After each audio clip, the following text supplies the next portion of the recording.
Assalamualaikum warahmatullahi wabarakatuh. Seperti biasa, saya akan mengulas sebuah nasihat.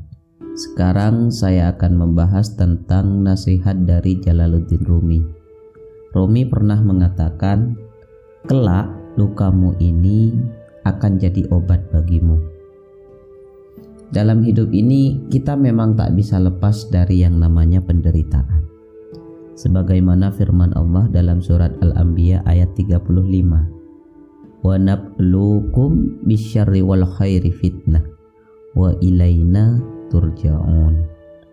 Wahai manusia, kami akan menguji kalian dengan kesempitan dan kenikmatan untuk menguji iman kalian, dan hanya kepada kamilah kalian akan kembali. Jadi kita tak mungkin bisa lepas dari yang namanya ujian maupun cobaan. Luka dan penderitaan itu pasti ada. Tinggal bagaimana cara kita menghadapinya. Saya jadi teringat dengan kajian filsafat Dr. Fahrudin Faiz ketika beliau membahas tentang perspektif para filsuf timur tentang penderitaan.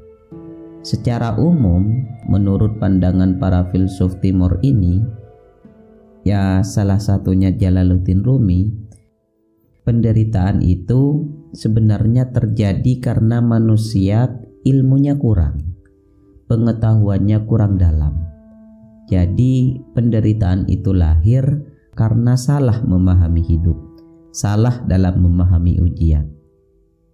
Nah, makanya solusi yang diberikan oleh para filsuf Islam dalam mengatasi penderitaan, pertama itu yang harus dibereskan adalah pengetahuannya, cara atau jalan berpikirnya. Makanya agar kita tidak selalu terkubur dalam penderitaan, kita harus memperbaiki kesalahan ini, kemudian mulai berpikir yang mendalam. Cara berpikir yang baik, yang dalam, menurut para filsuf timur itu diawali dari berpikir tentang diri sendiri. Kenapa kok dari diri kita sendiri?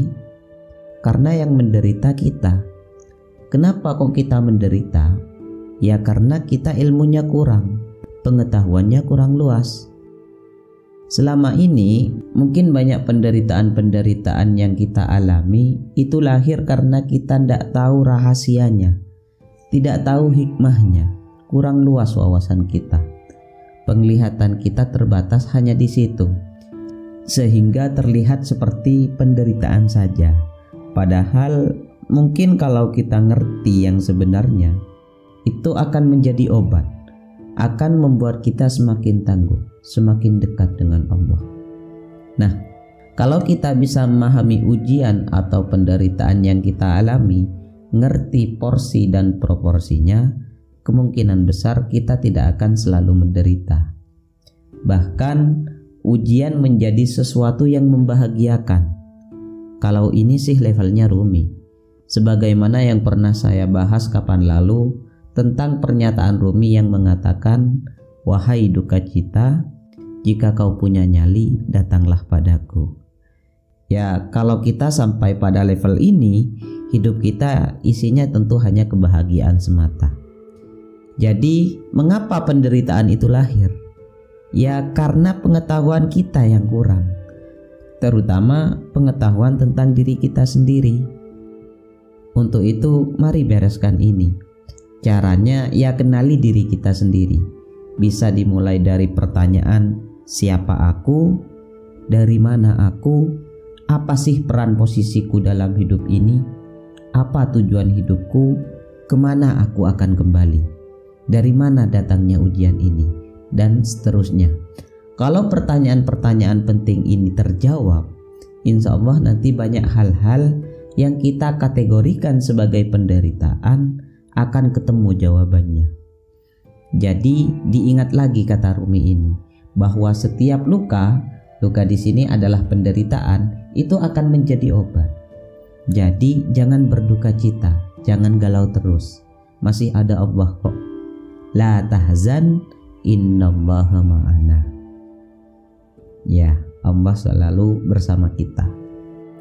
wa annahu huwa adhaka wa abaka. Dialah Allah yang menjadikan seorang tertawa dan menangis.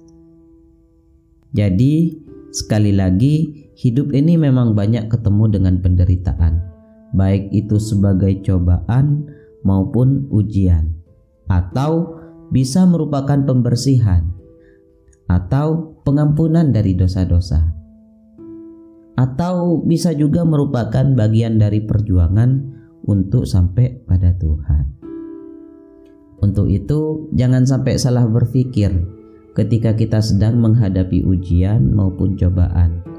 Yang namanya ujian kan berarti pada akhirnya kita akan dapat reward kalau kita lulus, sehingga akhirnya kita dapat pahala, kita dapat balasan, kita dapat kebahagiaan dari Tuhan. Nah, mungkin inilah yang dimaksud oleh Rumi, luka yang menjadi obat. Baik, solusi yang kedua yang ditawarkan oleh para filsuf Timur, sekali lagi ini secara umum ya, pahami bahwa penderitaan yang kita alami itu semata-mata untuk membersihkan diri kita dari dosa-dosa, dari kesalahan. Kan banyak tuh dalil-dalil yang menyatakan bahwa kalau kita diberi sakit, kalau kita mendapat musibah, maka dosa-dosa kita akan diampuni. Atau yang ketiga, penderitaan adalah jalan yang harus ditempuh supaya kita lebih dekat dengan Tuhan.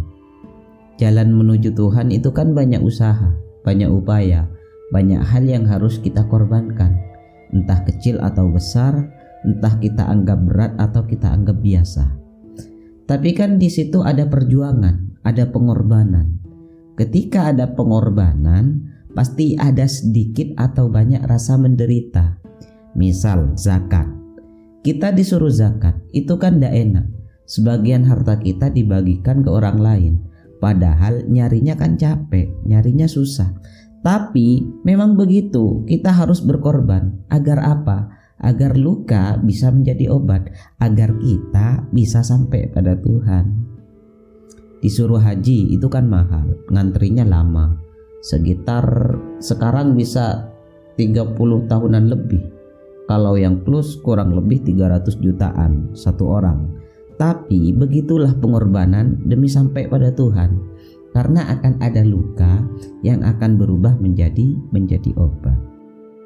Sholat 5 waktu juga begitu, itu kan pengorbanan. Meskipun cuma sebentar, kita mungkin sering keteteran. Lalu bagaimana mungkin luka akan berubah menjadi obat? Untuk itu lakukan pengorbanan. Meski bagi kita sholat adalah semacam penderitaan, ya ayo tetap kita jalani. Lama-kelamaan akan terbiasa. Jika sudah terbiasa, dari kewajiban akan berubah pada kebutuhan. Dari kebutuhan akan berubah pada keikhlasan. Ini baru luka akan benar-benar menjadi obat. Oke, baik. Jadi ternyata hidup kita menderita ketika hasrat kita tidak bisa kita kontrol dan pengetahuan kita terbatas.